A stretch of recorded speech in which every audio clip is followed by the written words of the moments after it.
Iran America युद्धात सध्या सर्वाधिक चर्चा आहे ती म्हणजे अमेरिकेच्या ग्राउंड इन्व्हेजनची. अमेरिकन सैनिक सध्या मिडल ईस्टमध्ये पोहोचायला सुरुवात झाली असून लवकरच ते इराणमध्ये उतरण्याची शक्यता आहे. अमेरिकेचा इराणचा खर्ग आयलंडवरती ताबा मिळवण्याचा प्लॅन आहे, पण सोबतच अमेरिकेला इराणमध्ये आणखीन एक मिशन राबवायचं आहे, ते म्हणजे इराणमधून युरेनियम बाहेर नेणं.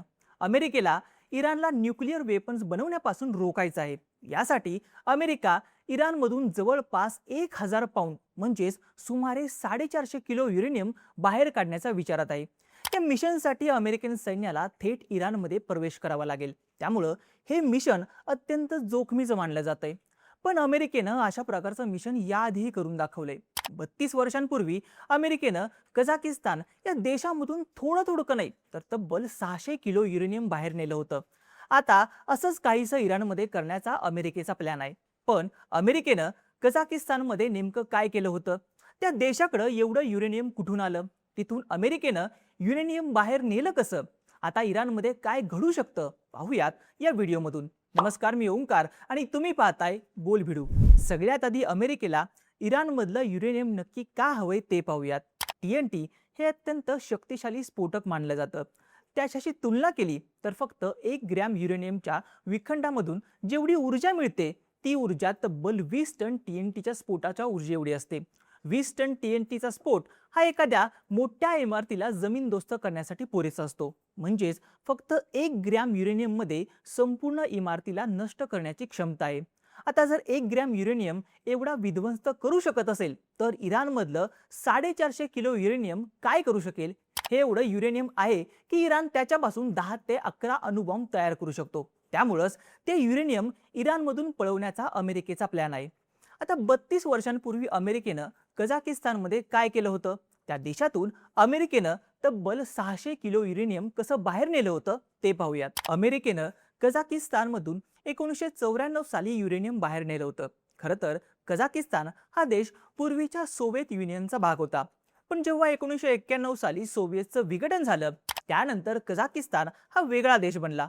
सोव्हिएतनं त्या काळी अणुबॉम्ब बनवण्यासाठी लागणारं युरेनियम वेगवेगळ्या ठिकाणी ठेवलं होतं. जेव्हा कझाकिस्तान वेगळा झाला तेव्हा सोव्हिएतचं 600 किलो समृद्ध युरेनियम कझाकिस्तानमध्ये गेलं.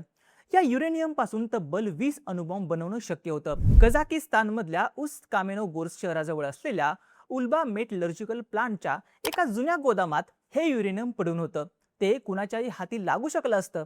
त्यामुळं अमेरिकेनं त्या युरेनियमला तिथून घेऊन जाण्याचा प्लॅन बनवला. सोव्हिएत युनियनच्या विघटनानंतर कझाकिस्तान जेव्हा स्वतंत्र झाला त्यावेळी त्या देशाकडे जगातल्या 4थ्या क्रमांकाचा सगळ्यात मोठा अण्वस्त्र साठा होता. मात्र असं असून सुद्धा कझाकिस्ताननं एक अत्यंत मोठा निर्णय घेतला. हा निर्णय म्हणजे अण्वस्त्र मुक्त देश बनण्याचा. यामागं सगळ्यात मोठी भूमिका अमेरिकेचीच होती. कझाकिस्ताननं अण्वस्त्र प्रसारबंदीत करार करावा यासाठी अमेरिकेनं प्रयत्न केले होते. कझाकिस्ताननं आपली अण्वस्त्र सोपवण्याच्या बदल्यात अमेरिकेनं त्या देशाला सुरक्षेची हमी दिली. कझाकिस्तानच्या सीमांचा आदर राखला जाईल आणि त्यांच्या विरुद्ध कोणत्याही प्रकारच्या आर्थिक किंवा लष्करी बळाचा वापर केला जाणार नाही असं वचन अमेरिकेने दिलं. तसंच भविष्यात कोणताही न्यूक्लिअर वेपन बनवणार नाही अशी हमी सुद्धा कझाकिस्तानकडून घेण्यात आली. अशा प्रकारे कझाकिस्ताननं त्यांच्याकडे असलेले सगळे अण्वस्त्र सरेंडर केले. पण त्या देशात अजूनही 600 किलो समृद्ध युरेनियम पडून होतं. ते अमेरिकेला घेऊन जायचं होतं. त्यासाठीच अमेरिका आणि कझाकिस्तान यांच्यात कित्येक महिने गुप्त वाटाघाट्या झाल्या. शेवटी 7 ऑक्टोबर 1994 रोजी दोन देशांमध्ये एक करार झाला, ज्या अंतर्गत अमेरिका हे युरेनियम घेऊन जाणार असं ठरलं. यासाठी अमेरिकेचे तत्कालीन अध्यक्ष बिल क्लिंटन यांनी एक मिशनला ग्रीन सिग्नल दिला. या मिशनचं नाव होतं प्रोजेक्ट सफायर. 1994 साली हे मिशन सुरू झालं. ऑक्टोबर 1994 मध्ये अमेरिकेच्या डेलावेर इथल्या डोवर एअरफोर्स बेसवरून 3 प्रचंड मोठ्या आकाराची C5 गॅलेक्सी मालवाहू विमानं कझाकिस्तानच्या दिशेने झेपवली.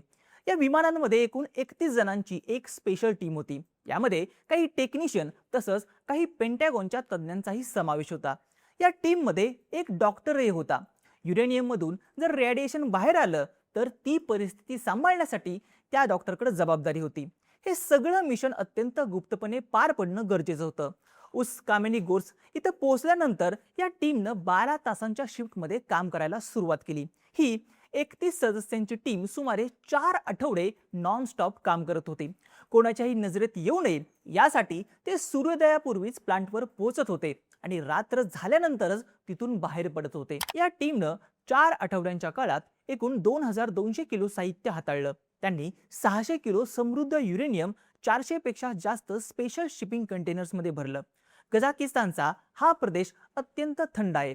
तिथं बर्फात आणि किरणोत्सर्गाच्या धोक्याखाली काम करणं सोपं नव्हतं. अखेर युरेनियम प्रत्यक्षात घेऊन जाण्याचा दिवस उजाडला. पहाटेचे 3 वाजले होते. कडाक्याची थंडी होती. सगळीकडे बर्फवृष्टी होत होती.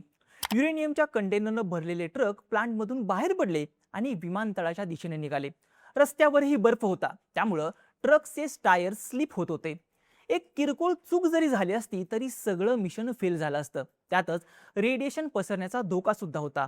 अखेर युरेनियमचे ट्रक विमानतळावरती पोहोचले. तिथं स्पेशल C5 गॅलेक्सी विमानं सज्ज होती. एकूण कंटेनर्सपैकी अर्धे कंटेनर पहिल्या विमानात चढवण्यात आले.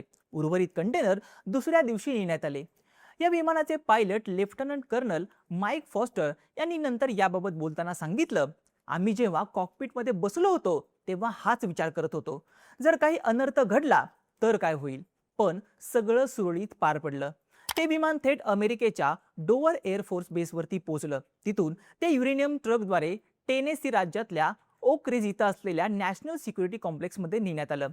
23 नोव्हेंबर 1994ला अमेरिकेचे अध्यक्ष बिल क्लिंटन यांनी हे मिशन यशस्वी झाल्याची घोषणा जगासमोर केली. आता हे झालं कझाकिस्तानचं, पण इराणची केस पूर्णपणे वेगळी आहे. कझाकिस्तानच्या बाबतीत अमेरिकेनं डिप्लोमसी केली होती. अमेरिकेला तिथल्या सरकारचं सहकार्य होतं. सरकारनं अमेरिकन टीमला प्लांटमध्ये प्रवेश करण्याची तसंच तिथलं युरेनियम सोबत घेऊन जाण्याची परवानगी दिली होती. पण इराणमध्ये परिस्थिती त्याच्या अगदी उलट आहे. इराण आपलं युरेनियम कोणाच्याही स्वाधीन करण्यास अजिबात तयार नाहीये. त्यामुळं जर अमेरिकेनं अशा प्रकारे एखादं मिशन राबवण्याचा प्रयत्न केला तर इराणकडून अमेरिकेवर जोरदार प्रतिहल्ला केला जाईल. त्यामुळं आता अमेरिका इराणमध्ये कशा प्रकारे मिशन आखतं, इराणमधून युरेनियम घेऊन जाण्यासाठी अमेरिका काय प्रयत्न करतं हे पाहणं महत्त्वाचं असेल. तुम्हाला या सगळ्याबाबत नेमकं काय वाटतं? अमेरिका इराणमधून युरेनियम घेऊन जाण्यात यशस्वी होईल का? तुमचं मत आणि प्रतिक्रिया मला कमेंट करून नक्की सांगा. आणि अशाच माहितीपूर्ण व्हिडिओसाठी बोल भिडूच्या YouTube चॅनलला सबस्क्राईब करायला विसरू नका.